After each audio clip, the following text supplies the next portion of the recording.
13টি রাজনৈতিক দলের নেতাদের সাথে আজকে নিজের অসহায়ত্বের কথা বললেন প্রফেসর ডক্টর মোহাম্মদ ইউনূস। গতকাল রাতে তারা বৈঠকে বসেছিলেন 4টি রাজনৈতিক দলের সাথে, আজকে বৈঠকে বসেছেন 13টি রাজনৈতিক দলের সাথে। তিনি বলেছেন যে 1 বছর যেতে না যেতে ষড়যন্ত্রকারীরা, ভারত এবং আওয়ামী লীগের ষড়যন্ত্রকারীরা আমাদের উপরে যে থাবা দিচ্ছে, এইটা শুধুমাত্র আমাদের অনৈক্যের কারণেই দেওয়ার সুযোগ পাচ্ছে।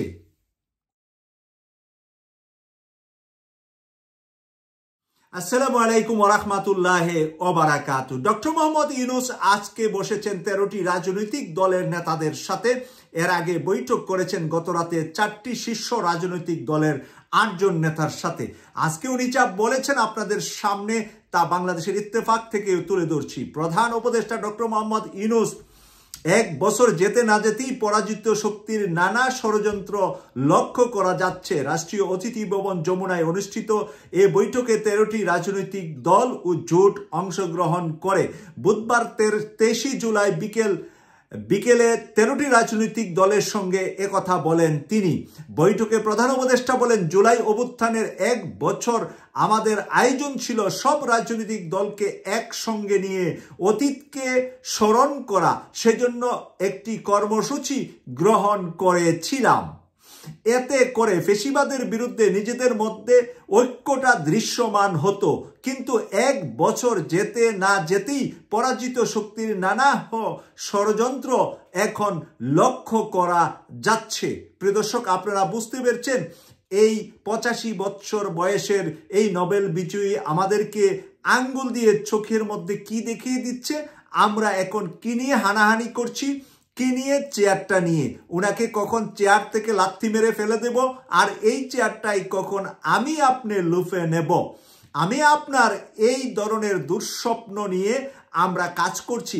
যখন না পরাজিত শক্তি ভারত থেকে সর্বোচ্চ তারা গেরিলা বাহিনী পর্যন্ত বানানোর চিন্তা করছে।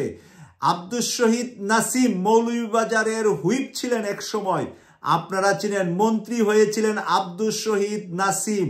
আমরা গতকাল একটি তথ্য পেয়েছি, তারা গেরিলা সংগঠন বানাতে চাচ্ছে বাংলাদেশে। গেরিলা সংগঠন আপনারা বুঝতে পারেন গেরিলারা কি করে? এই যে আমাদের পাশের দেশগুলোতে গেরিলারা সেই কাজগুলা করে থাকে। মায়ানমারের গেরিলাদের কাছে সরকার সেনাবাহিনী পরাজিত হচ্ছে। তার মানে আওয়ামী লীগের গেরিলা বাহিনী রাতের আধারে ওই যে ওরা নকশাল বানিয়েছিল, ওই নকশাল আবার বানাতে চাচ্ছে।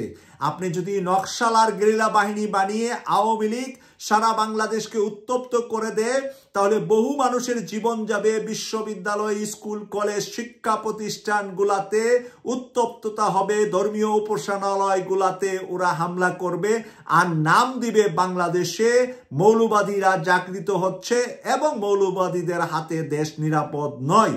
তখন তারা ভারতের মাধ্যমে ভারতকে পুঁজি করে বিভিন্ন দেশের এম্বাসিগুলাতে ধর্ণা দিবে এবং বিভিন্ন দেশের এম্বাসিগুলাকে বিভিন্ন ধরনের বাংলাদেশ নিয়ে বিভিন্ন কিছু রটানের চেষ্টা করবে। আর সেই জায়গায় যদি বিএনপি, জামাত, এনসিপি, ইসলামী আন্দোলন সহ সকল দলগুলা ঐক্যবদ্ধ না থাকতে পারি, আমাদের কপাল পুরা জাতি হিসাবে আমরা কিন্তু কপাল আরেকবার আমাদের পূর্বে। আমরা গত বছর যে কপাল পুড়ে আমাদের সন্তানদেরকে হারিয়ে আমরা বিজয়টা এনেছি, সেই বিজয়টা 1 বছর যেতে না যেতে নষ্ট হয়ে যাচ্ছে বলে ডক্টর মোহাম্মদ ইউনূস আজকে আমাদেরকে স্মরণ করিয়েছেন। আজকের বৈঠকে ফ্যাসিবাদের বিরুদ্ধে রাজনৈতিক ও গণ ঐক্য অটুট রাখার বিষয়ে অংশগ্রহণকারী সব দল সমর্থন জানিয়েছে। সব কয়টা দল আজকে যারা ছিল, প্রত্যেকটা দলই ছোট দল। আপনারা জানেন যে গতকাল আমরা সেই বিষয়ে কথা বলেছি যে গতকাল বৈঠকে বসেছে বিএনপি থেকে 2 জন, জামাত থেকে 2 জন, এনসিপি থেকে 2 জন এবং ইসলামী আন্দোলন থেকে 2 জন। 8 জনের সাথে গতকাল বৈঠক হয়েছে। আর আজকে এক একটা দল থেকে 1 জন করে বাকি 13টা ছোট দলের সাথে উনি একসাথে বৈঠক বসেছেন। তারা আইন শৃঙ্খলা নিয়ন্ত্রণে প্রধান উপদেষ্টাকে আরো কঠোর হওয়ার আহ্বান জানিয়েছেন। 13টা দল আইন শৃঙ্খলা বাহিনী ডান্ডাকে মারক, ঠান্ডা দিয়া ঠান্ডা করতে হবে। এই ধরনের উচ্ছৃঙ্খলতা থেকে দেশকে বাঁচাতে হলে ডান্ডাটা আরেকটু আইয়ুব খানের ডান্ডাটা নতুন করে চালু করতে হবে।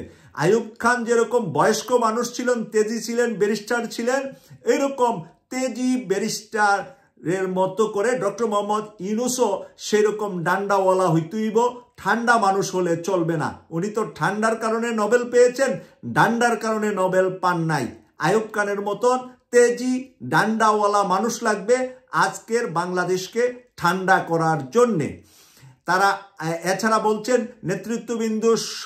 নেতৃবৃন্দ সংস্কার, বিচার ও নির্বাচন প্রক্রিয়ায় পূর্ণ সমর্থন জানিয়ে নির্বাচনকে সামনে রেখে ও ফ্যাসিবাদ প্রতিহত করতে আরও নিয়মিতভাবে রাজনৈতিক দলগুলোর সঙ্গে সর্বদলীয় সভা আয়োজনের অনুরোধ জানিয়েছেন।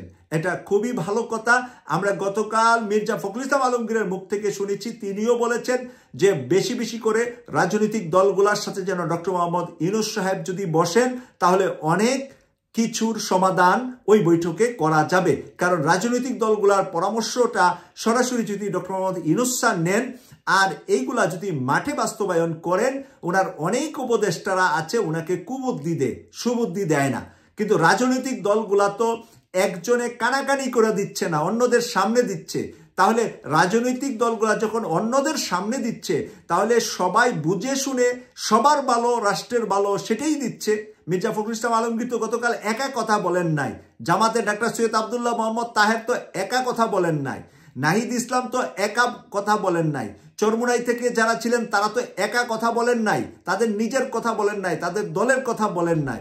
আজকেও যারা ছিল তারা তো নিজের কথা বলার সুযোগ নাই, তারা দলগতভাবে কথা বলেছেন, রাষ্ট্রের পক্ষে যা কল্যাণে যা সেই কথাই বলেছেন। নতুবা তো এটা গ্রহণীয় হবে না, তারা জানে। আজকে যারা বৈঠকে ছিল তাদের মধ্য থেকে আমি দেখছি তাদের নাম আসছে এখানে।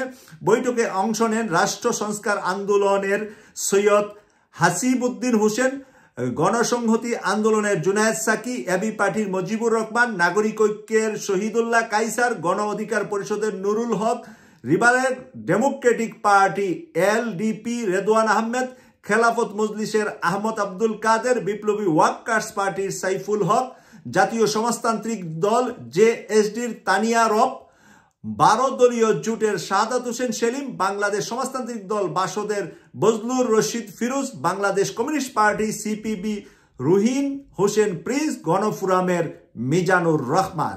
প্রিয় দর্শক, আমরা সবাইকে স্বাগত জানাই। সবাই মিলে দেশটা গড়বে। ডান বাম ইসলামী দল সবাই মিলে হাসিনার বিরুদ্ধে এক থাকবে। এরপরে যারা যেই প্ল্যাটফর্মে যেতে চান, বাংলাদেশের গণতন্ত্র রক্ষার জন্য 2টা প্ল্যাটফর্ম হবে। আমরা ফার্স্ট টু লাস্ট এখনো বলে আসছি এবং 2টাই হবে বলে আপনারা দৃশ্যমান এখন দেখতে পাচ্ছেন। একটা হবে জামাতের নেতৃত্বে ইসলামী দল এবং এনসিপি, আরও যারা আধুনিক রাজনৈতিক দল আছে তারা সহকারে জামাতের নেতৃত্বে। আরেকটা হবে বিএনপির নেতৃত্বে বাম এবং বিএনপির সাথে যারা ঐক্যমতে আছেন তারা সহকারে। 12টি দল ছিল, একটি দল বের হয়ে গেছে, ইতিমধ্যে জামাতের সাথে চলে আসছে। আমরা সেটা কয়েকদিন আগে যে জামাতের মহাসমাবেশ হয়েছিল সেখানে যাওয়ার কারণে একটি দলকে বহিষ্কার করছে বিএনপি। 12 দল থেকে এখন 11 দল আছে বিএনপির সাথে। তাই এই 11 দলকে নিয়ে বিএনপিও একটি শক্তিশালী নির্বাচনী জোট গঠন করবে, সেটা আমরা প্রত্যাশা করি। যেই জোট বেশি ভোট পাবে সেই জোট সরকার গঠন করবে, আর যেই জোট সেকেন্ড হবে তারা বিরোধী দল হবে। এটাই আমাদের প্রত্যাশা থাকবে। কেটিভি 24 নিয়মিত দেখার জন্য যারা চ্যানেলটি সাবস্ক্রাইব করেন নাই তারা করে নেবেন, এই প্রত্যাশা করছি। আমি সৈয়দ মাসুক, লন্ডন থেকে। আল্লাহ হাফেজ।